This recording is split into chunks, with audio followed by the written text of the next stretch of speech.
अस्सलाम वालेकुम प्यारे दोस्तों अजमेर दुनिया भर में प्रसिद्ध ट्रैवल डेस्टिनेशन है। यहाँ स्थित सूफी संत ख्वाजा मोइनुद्दीन चिश्ती की दरगाह पर हर साल हजारों लोग दुआ करते हैं और अपने गमों को दूर करने आते हैं। सूफी संत 1192 में फारस से अजमेर आए और 1236 में यहाँ उनकी मृत्यु हो गई। उनकी कब्र सूफीवाद के सबसे महत्वपूर्ण धार्मिक स्थलों में से एक है। दोस्तों, भारत में ऐसे अनेक तीर्थ हैं जो सभी धर्मों के लिए आस्था का केंद्र हैं। ऐसा ही एक तीर्थ है अजमेर शरीफ। यहाँ ख्वाजा मोइनुद्दीन चिश्ती की दरगाह है। लोग यहाँ अत्यंत श्रद्धा के साथ मन्नत मांगने आते हैं और मुराद पूरी होने पर ख्वाजा साहिब का शुक्राना अदा करते हैं। अरावली की पहाड़ियों से घिरा अजमेर बहुत ही खूबसूरत जगह है। कहा जाता है कि मुगल बादशाह अकबर आगरा से 437 किलोमीटर पैदल ही चलकर ख्वाजा मोइनुद्दीन चिश्ती की दरगाह पर पुत्र प्राप्ति की कामना के लिए आया था। आज इस दर पर हर तबके के चेहरे दिखाई देते हैं, चाहे वो किसी भी धर्म का क्यों ना हो।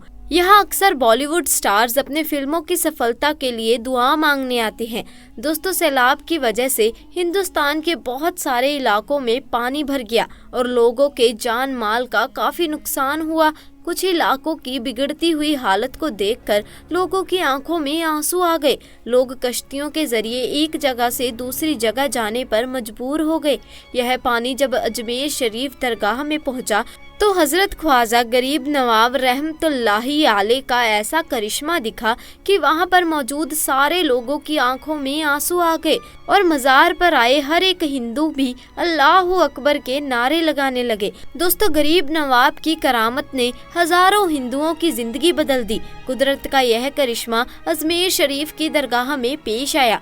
यह राजस्थान का एक बहुत बड़ा शहर है और इस शहर के मशहूर होने की वजह हजरत ख्वाजा मोइनुद्दीन चिश्ती की अजमेरी रहमतुल्लाही अलैह है। एक वक्त था जब अजमेर में हिंदुओं का एक बहुत बड़ा मंदिर था और यह मंदिर सिर्फ राजा और रानियों की इबादत के लिए खास था और उस मंदिर के साथ ही एक तालाब भी था जिसको हम और आप आना सागर के नाम से जानते हैं और पहचानते हैं। हिंदू इस तालाब के पानी को बहुत ही ज्यादा पवित्र यानी पाक साफ मानते हैं। उनका मानना था कि जो भी इस तालाब में नहा लेगा उसके सारे गुनाह झड़ जाएंगे। कहते हैं कि इस मंदिर में रात को इतने चिराग जलते थे कि हर रात 3.5 मन तेल उस चिरागों में इस्तेमाल होता था। अगल बगल के देहाती इलाके मंदिर के नाम थे, यानी उन देहात की आमदनी मंदिर पर खर्च होती थी। उस मंदिर में हजारों लोग रहते थे जिनका काम आने वालों की सेवा और देखभाल करना था कि कौन सा खुदा बेटा देता है, कौन सा देवता सेहत और तंदुरुस्ती का मालिक है और किस मूर्ति की पूजा से दौलत की बारिश होती है। हजरत ख्वाजा गरीब नवाब रहमतुल्लाही अलैह उस मंदिर के पास चले गए और आना सागर से कुछ दूरी पर चटाई बिछाकर अपने मुर्दों के साथ बैठ गए और उसी वक्त असर का वक्त हो गया। लिहाजा आप रहमतुल्लाही अलैह ने हजरत कुतुबुद्दीन बख्तियार काकी रहमतुल्लाही अलैह से रज़ान देने को कहा। अजमेर में अल्लाह की वदानियत और मोहम्मद सल्लल्लाहु अलैहि वसल्लम की रिसलत का ये पहला इल्म था। वह लोग इस्लाम को नहीं जानते थे कि इस्लाम क्या है। चुनाचे अजान की आवाज सुनकर वो हैरान हो गए और अपने घर से निकल आए। सब मुसाफिरों ने आना सागर के पानी से वजू किया और नमाज पढ़ना शुरू किया। सब हिंदू हैरान रह गए कि सब भगवान तो अंदर हैं, तो फिर यह लोग किस भगवान को पुकार रहे हैं। जब शाम हुई तो राजा के ऊंट जो दिन भर चरने के लिए गए हुए थे अपने चरवाहों के साथ वापिस आने लगे। इत्तफाक से जहां ख्वाजा गरीब नवाब रहमतुल्लाही अलैह अपने साथियों के साथ बैठे हुए थे वह जगह राजा के ऊँटों के बैठने की जगह थी। चरवाहों ने ख्वाजा गरीब नवाब रहमतुल्लाही अलैह से कहा, उठो बाबा, ऊँटों के बैठने की जगह खाली करो। आप रहमतुल्लाही अलैह ने फरमाया कि इतना बड़ा मैदान पड़ा है, ऊँट तो कहीं भी बैठ सकते हैं, क्यों मुसाफिरों को तंग करते हो। लेकिन वह ना माना और जिद कर रहे थे कि ऊँट इसी जगह पर बैठेंगे। आखिर उन्होंने बहुत बदतमीजी से कहा कि ये राजा के ऊँटों के बैठने की जगह है और इधर राजा के ऊँट ही बैठेंगे, तुम लोग कहीं और डेरा लगाओ। आखिर आप रहमतुल्लाही अलैह उठते हुए हजरत कुतुबुद्दीन बख्तियार काकी रहमतुल्लाही अलैह से फरमाया, उठो कुतुबुद्दीन, यह कह रहे हैं कि ऊँटों के बैठने की जगह है, तो चलो ऊँट ही बैठ जाएंगे। ये कहकर आप रहमतुल्लाहि अलैह अपने साथियों के साथ वहाँ से उठ गए। अगली सुबह जब ऊँटों का चरने का वक्त आया और उनको चराने के लिए जाने लगे तो चरवाहों ने ऊँटों को उठाना चाहा, लेकिन पता नहीं वो ऊँट तो उठने के काबिल ही नहीं थे। उन्होंने ऊँट को मार मार कर जबरदस्ती उठाना चाहा, लेकिन वह बैठे ही रहे। चरवाहे बहुत ज्यादा परेशान थे कि जो ऊँट उनके एक इशारे पर उठ जाते थे, आज क्या हो गया, क्यों नहीं उठ पा रहे हैं। आखिर उन्हें याद आया कि कल उस मुसाफिर फकीर ने कहा था कि चलो ऊँट ही बैठे रहेंगे। लोग इकट्ठा होना शुरू हो गए। कोई कह रहा था कि फकीर कोई काबिल जादूगर है और किसी ने कहा कि वह कोई भगवान का अवतार है। धीरे धीरे बात राजा तक पहुंच गई कि एक मुसाफिर फकीर ने राजा के ऊँटों पर जादू कर दिया है।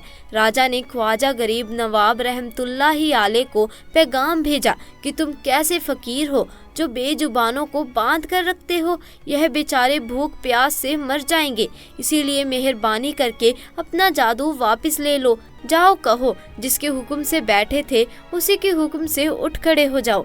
अब जो जाकर उठाया ऊँट फौरन उठ गए और हिंदुओं की दिलचस्पी उन मुसाफिरों में बढ़ने लगी। 5 वक्त अजान होती और नमाज की अदायगी की जाती। आखिर राजा तक यह बात पहुंच गई। कुछ फकीर आए जो मुसलमान हैं, 5 वक्त अजान देते हैं और हमारे पवित्र तालाब को हाथ मुंह धोकर भ्रष्ट करते हैं, यानी कि नापाक कर देते हैं। और तो और हमारे धर्म के खिलाफ बातें करते हैं, कहते हैं कि मूर्तियां पूजने के काबिल नहीं है, यह तो सिर्फ पत्थर है, इसीलिए इन्हें यहाँ से उठाया जाना चाहिए। राजा ने फकीरों को पैगाम भिजवाया कि तुम लोग मांस गोश्त खाते हो, हमारे धर्म के खिलाफ बोलते हो और तो और हमारे पाक तालाब को अपने हाथ डालकर नापाक करते हो, जो हम बर्दाश्त नहीं कर सकते, इसीलिए तुम लोग यहाँ से चले जाओ। आप रहमतुल्लाहि अलैह ने फरमाया कि और भी तो दुनिया आती है, हमारे पानी पी लेने से कौन सी कमी आ जाएगी। लेकिन वो कहने लगे कि वह सब हमारे अपने धर्म के लोग हैं और तुम दूसरे धर्म के हो, आइंदा तुम लोगों ने तालाब को नापाक किया तो हम बर्दाश्त नहीं करेंगे। आप रहमतुल्लाहि अलैह हजरत कुतुबुद्दीन बख्तियार काकी रहमतुल्लाह अलैह से फरमाया, कुतुबुद्दीन शायद ये लोग आइंदा हमारे पानी पी लेने पर कोई लड़ाई झगड़ा करेंगे। जाओ एक मशकीजा पानी ले आओ ताकि जरूरत के वक्त कुछ तो पानी मौजूद हो। लिहाजा हजरत कुतुबुद्दीन बख्तियार काकी रहमतुल्लाहि अलैह ने उनसे फरमाया कि चलो हम मशकीजा भर लेते हैं। वो इस शर्त पर मान गए कि तुम्हारा जिस्म पानी से छूना नहीं चाहिए। हजरत कुतुबुद्दीन बख्तियार काकी रहमतुल्लाहि अलैह तालाब की सीढ़ियों पर जाकर बैठे और मुखीजा पानी में डुबो दिया। जब वो भर गया तो हजरत कुतुबुद्दीन बख्तियार काकी रहमतुल्लाहि अलैह ने वो मुखीजा ऊपर खींचा, लेकिन जैसे ही मशकीजा पानी से बाहर निकला, आना सागर का पानी सूख चुका था। ऐसा लग रहा था कि आना सागर का सारा पानी मशकीजा में बंद हो गया था। आना सागर का सूखना था कि पूरे अजमेर में कोहराम मच गया और वह रो रहे थे कि जो हम गुनाहों की खतरियाँ लाते हैं वो आना सागर में घुसल करके उनसे छुटकारा पा लेते हैं। अब हम गुनाहों का बोझ लिए किधर जाएंगे। सारे इलाके में खबर फैल गई कि मुसाफिर फकीर ने जादू के जोर से आना सागर को सुखा दिया है। राजा ने जब यह सुना तो वह बहुत परेशान हो गया। उसने अपने वजीरों को बुलाया। सबने यही कहा कि फकीर या तो जादूगर है या फिर वाकई में कोई कामिल फकीर है। साथ ही वह परेशान हुए कि अजमेर की रौनक तो थी ही आना सागर के दम से, इसी की वजह से तो लोग दूर दूर से अजमेर आते थे और अपना ईमान ताजा करके लौटते थे। आना सागर के सूख जाने से हिंदू धर्म के प्रचार को बहुत बड़ा धक्का लगा था और यह बहुत ही हैरान करने वाली बात थी।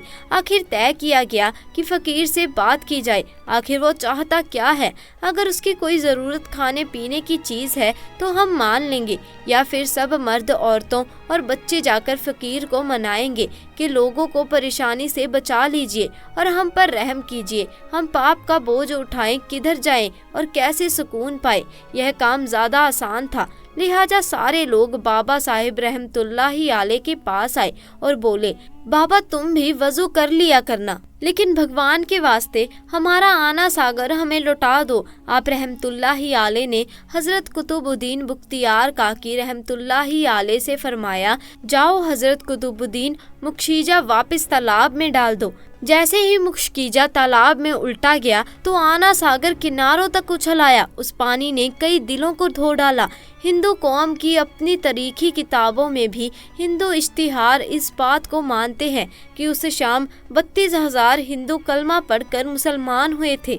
उन हिंदुओं के मुसलमान हो जाने से हिंदू पंडितों और आम हिंदुओं में भी गम और गुस्से का तूफान उठ खड़ा हुआ था और वह सोच में पड़ गए थे कि फकीर अगर कुछ दिन और इधर रुक गया तो देवी देवताओं का तो नाम लेने वाला कोई भी नहीं होगा। लिहाजा लोगों ने राजा को मजबूर किया कि जल्द से जल्द कुछ किया जाए।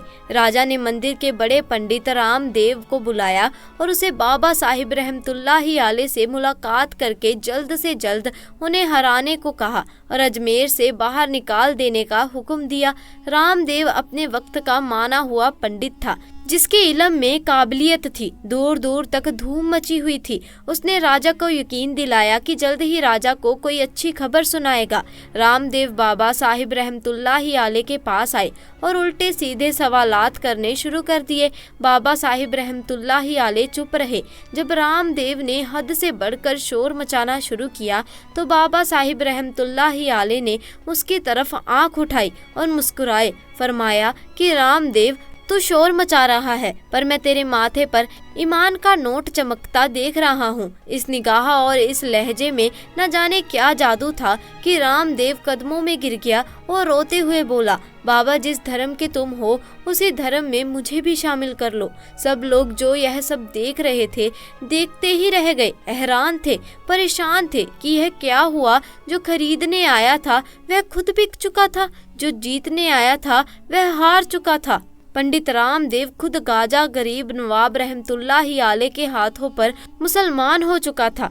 सुभान अल्लाह दोस्तों, यह अल्लाह वालों की शान होती है। जब वह अल्लाह के हो जाते हैं तो सारी दुनिया उनकी हो जाती है। तो दोस्तों आज के लिए बस इतना ही। उम्मीद है आपको आज का वाक्य पसंद आया होगा। अगर वाक्य पसंद आया तो वीडियो को लाइक कीजिए, शेयर कीजिए और अगर आप हमारे चैनल पर नए हैं तो चैनल को जल्दी से जाकर सब्सक्राइब भी कर दीजिए। इंशाअल्लाह मुलाकात होगी ऐसे ही नए और दिलचस्प वाक्य के साथ। तब तक के लिए खुदा हाफिज़।